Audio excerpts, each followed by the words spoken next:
Yo, welcome back to the podcast, the show, the YouTube channel, whatever you want to call it. I was hesitant to call it a podcast at first if you've been following, but I guess here we are, and I just say I have a podcast now. So, we're talking today about hearing people out, and not only hearing people out, but actually listening to them with the intention of getting something from it. Don't just listen to people because you don't want to be an asshole. Listen to people because you actually have interest in maybe changing your take on something. Now, this is something that I think is hard to identify in people right away. If you can identify it in people quickly, then I think you will find some good relationships. And I think you have a talent for just being able to weed people out, because a lot of the times a skill that is very valuable is just being able to see through people's bullshit. If you can do that, then you have something special. And I think that it's actually a skill that can't be taught. And it's just a skill that comes with time. Comes with time as you kind of see people that you don't like, as you meet people that you don't click with. That's how you learn this skill. But the idea came to my mind whenever I was thinking about people that have very set beliefs, and they don't go away from what they think. Now, they've curated this opinion throughout the years, but at the same time, they have figured out that this is their identity. So a lot of the times you see this in the political nature, and you see this with people who have very strong political beliefs. Now, I'm not going to sit here and dive into politics, but I think people struggle with actually seeing the other side. I think that people struggle whenever they have pushback on their beliefs. Now, they might sit here and they're acting like they're listening to you. They're acting like they are actually hearing your side of an argument, whether it be in a creative field, whether it's on a shoot and somebody's giving pushback on an idea that you had, or maybe it is political, just having an everyday conversation with somebody because that's a hot topic all the time these days, which sucks and is really annoying. But you will find that whenever you're having these conversations with people, if they have a strong belief, most of the time they will act like they're hearing you out, but they do not have the intention of actually hearing what you're saying to make any changes. Now, obviously, what you believe might not be the right thing. What you believe might be completely correct. I might totally agree with you. I might totally disagree with you. That's the nature of the beast. That's part of life. That's part of life, meeting people that you don't click with. And I think everybody can sit here and say that they could be better at listening in general. Everybody can sit here and talk about how they could just be better at hearing people out on topics that they don't really agree with. Now, this is hard. This is hard to actually sit here, listen to somebody whenever you don't agree with what they're saying at all. But you can always take a little thing. Now, how I would relate this to the photography, videography, camera industry, the creative industry, is that if somebody's giving you pushback on an idea, don't sit here and be a piece of shit about it and not listen to them. I think whenever you get revisions from a client, you might be hesitant to actually make them happen, but at the end of the day, sometimes their criticisms end up making your final product better.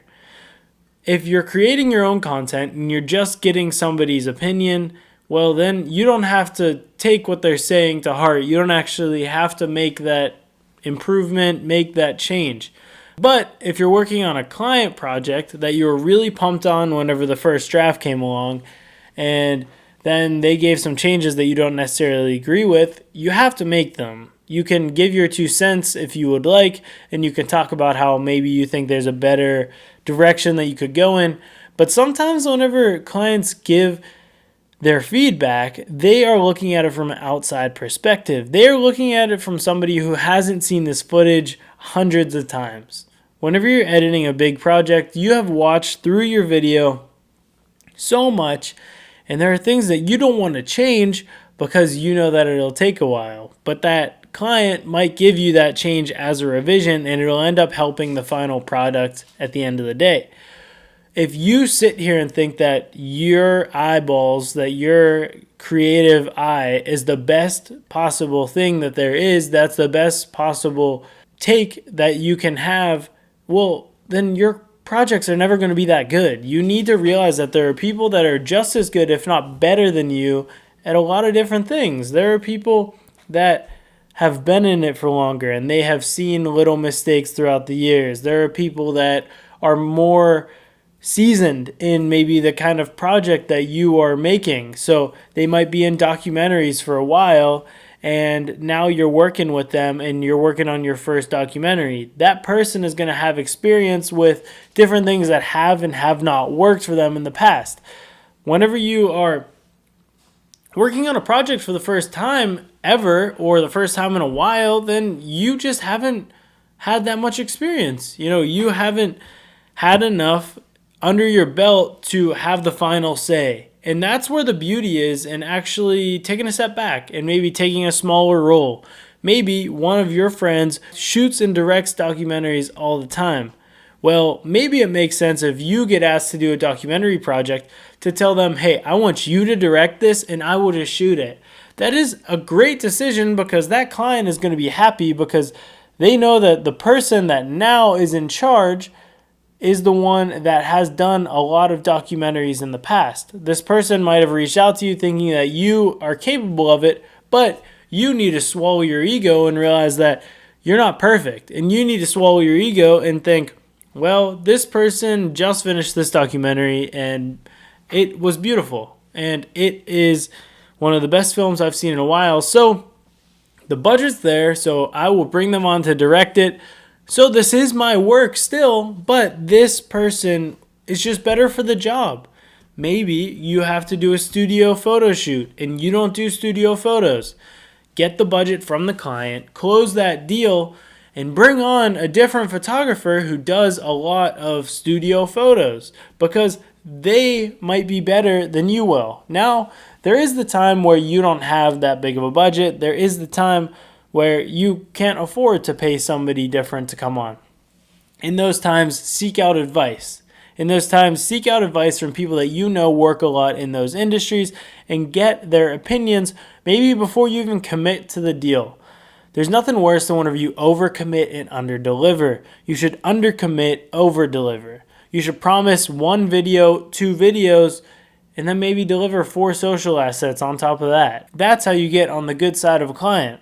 You need to realize that there's people better than you. You need to be willing to take their advice and not just ignore it. It's easy to ignore somebody's advice. It's easy to ignore the opinions of others whenever you've been working on a project for a while. For me, I was working on a car short film, and it's something that's still in the process, still working on it.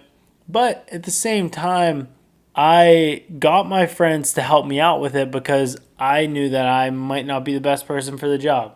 I knew that I had friends that are interested in this kind of film, and maybe it's not even them having a lot of experience in the short film space, but they've seen a lot of short films, and they have a different creative eye than I do. That's why I brought them on, and that's why I asked them to help me. There's nothing wrong with asking for help from people that might be better at something than you are.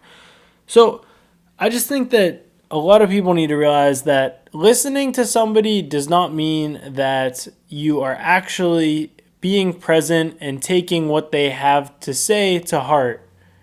I think that whenever you listen to somebody, you should be present. Whenever you hear somebody out on changes you should make to a project, on life, on beliefs in general, you could take it in a way that you actually make a change from. Now, I'm not saying take every single person's advice to heart, and I'm not saying that everybody's advice is good advice, but sometimes you should just listen to people that have been through it before. Thank you for listening. I appreciate you always tuning in. Twice a week I post these podcasts, and I'll see you in the next episode. Peace.